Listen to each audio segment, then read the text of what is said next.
Hello and welcome back to Authentic On Air with Bruce Alexander. I am your host, Bruce Alexander, and this is episode 2 of season 3.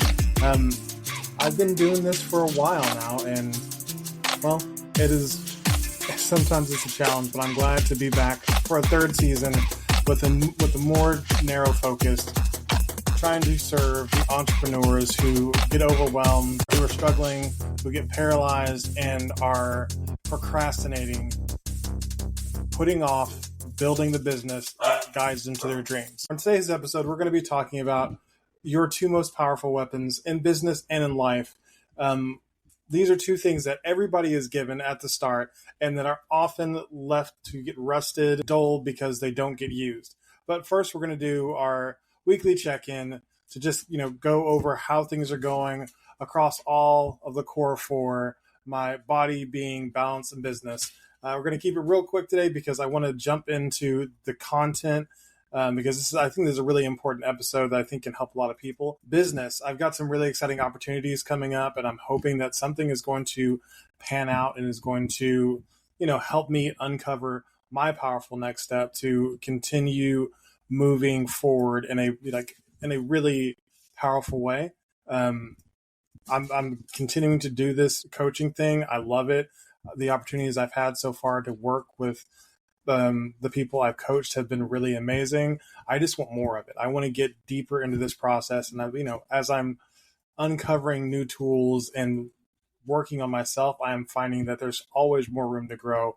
And I'm finding how I can help people better. And that's the goal. I want to serve entrepreneurs who are overwhelmed and feel stuck in either launching or scaling their business, because it is all about mindset. I've felt that way before. I still feel that way sometimes, and it's tough, but being able to work out a process that allows you to move forward past those feelings of paralysis and overwhelm is what I'm really good at. Because if I wasn't, then I wouldn't be posting. I wouldn't still be doing a podcast. I wouldn't still be on social media talking about this. I would have given up a year ago because it's been hard the whole time. So that's where we're at with business. My body, continuing on the walks, things have gotten, much better with my back. I'm super happy about that. I'm really excited to be able to stand upright and be a more active father and husband.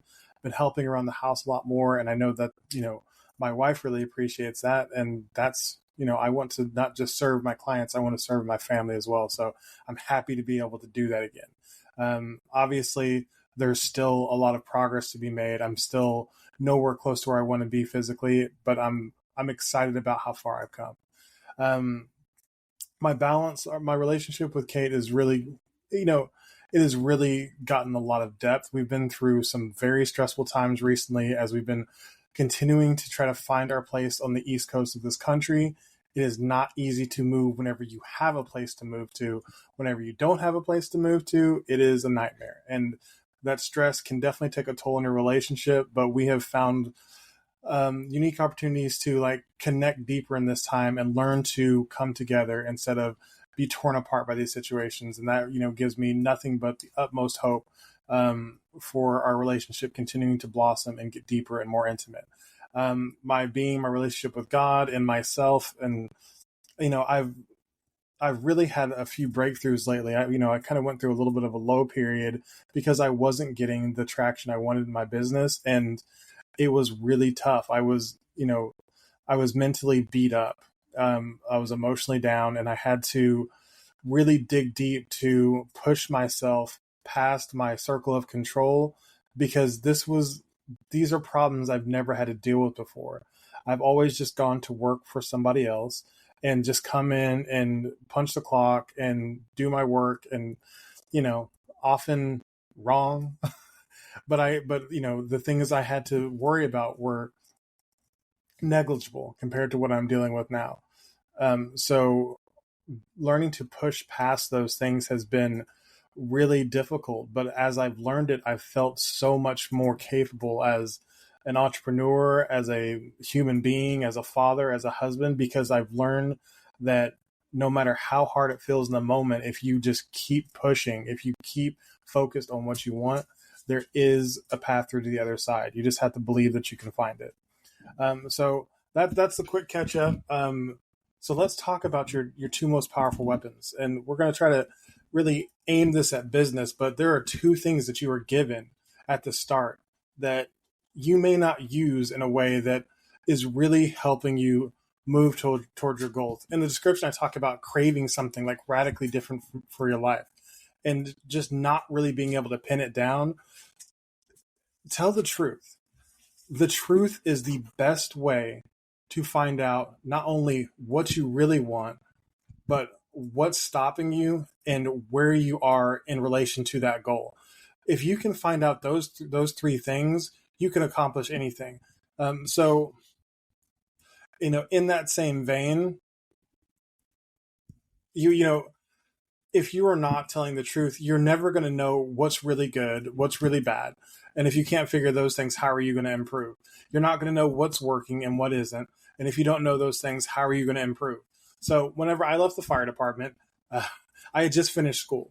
I went back to school in my late 30s, got my bachelor's degree, was super excited. I had gotten training in photography and graphic design, and I thought, that's what I'm going to do.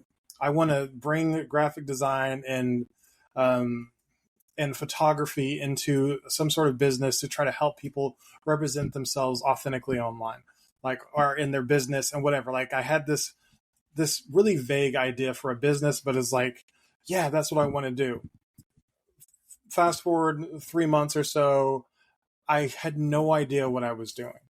The business had no structure. There was no deliverable product. There was nothing there. I didn't have an offer.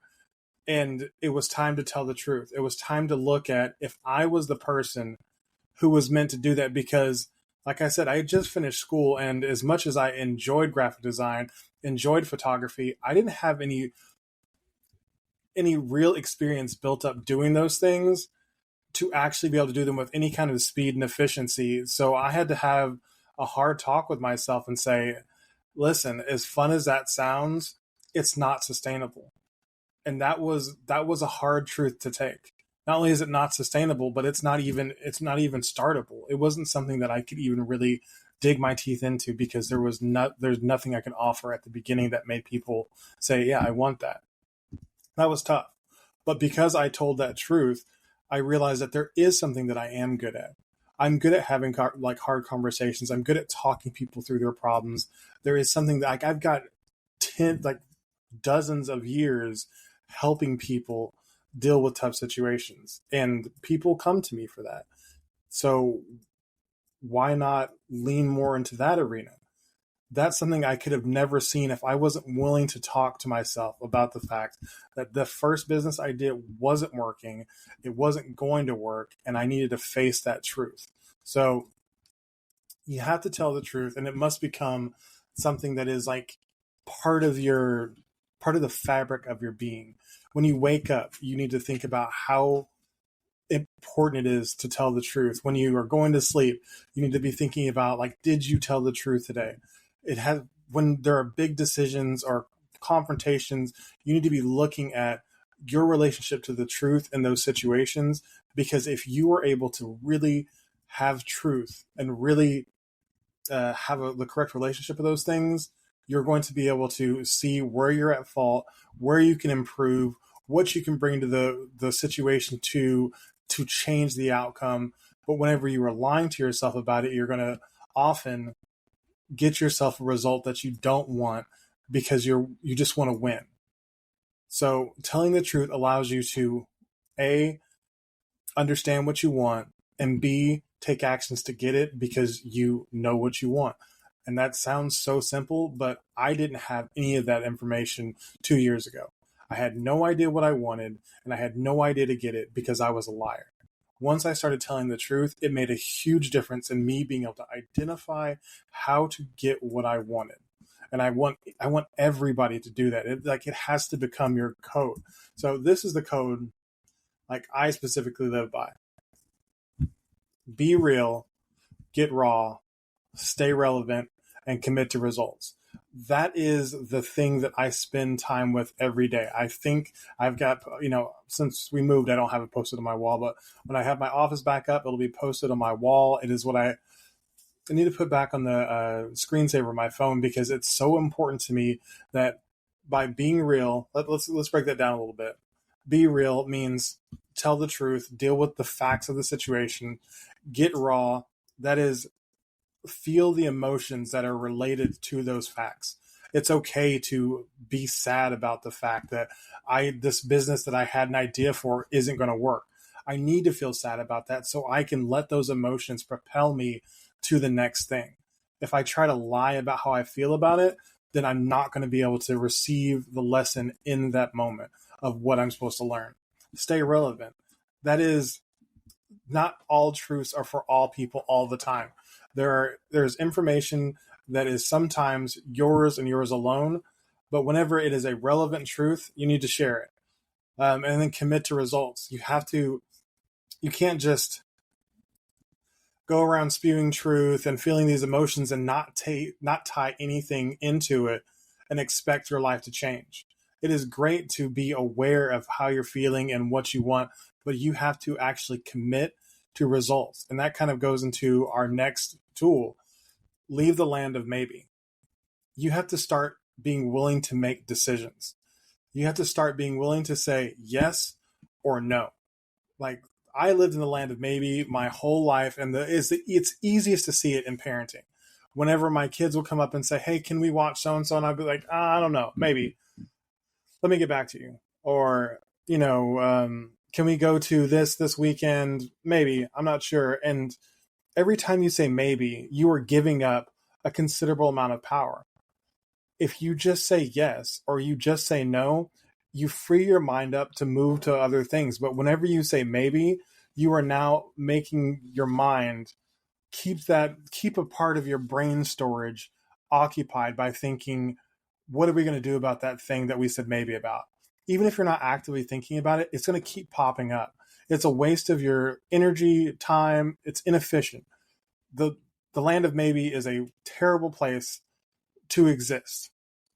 If you start to make decisions, you will become extraordinarily more powerful so quickly. So fast forward, or to go back to the story from earlier and fast forward 6 months.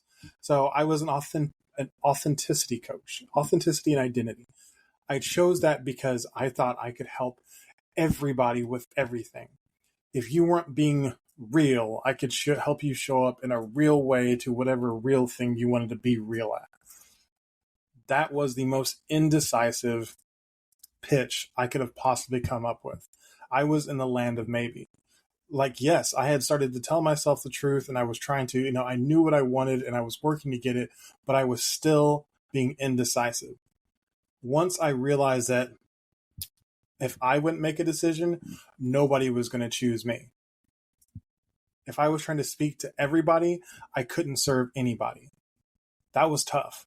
That was very tough, but I had to realize it was killing my credibility and nobody wants to work with that guy. So I had to finally shrink down my sphere of influence considerably and think about who I wanted to serve the most and who I felt I could really create powerful transformations for. And that's how I came to ADHD entrepreneurs. I'm starting to pull back on the ADHD language a little bit because I realize that a lot of people who are ADHD don't identify as that because they don't realize. But I know that people who are trying to launch businesses or trying to scale their businesses and are stuck with overwhelm, paralysis, and procrastination are often big overlaps into the ADHD influence or ADHD sphere. So I'm just going to speak of it that way. And if they are ADHD, then we are going to take a couple of extra steps to make sure that they understand the process that we're going through.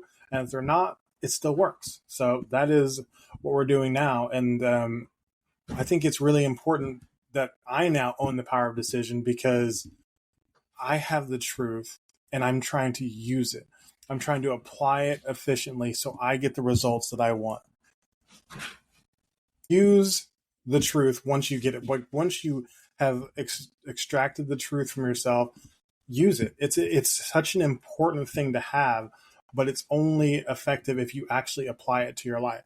So use it to make the decisions like, does this thing get me what I want?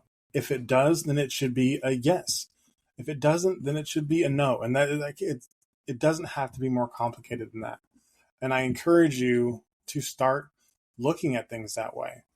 Um, I'm going to give you, and for my 5 listeners out there, I'm going to give you an exercise to do at home.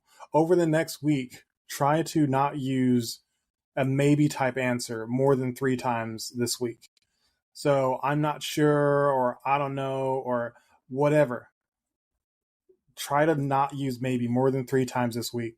And let me know on socials at Real Coach Bruce what you see different in your life. For one, you'll see how much you want to answer maybe, and it's gonna surprise you how often you want to answer maybe, or I don't know, or maybe later, or I'll tell you in a minute, or whatever. Like, start to answer with yes or no.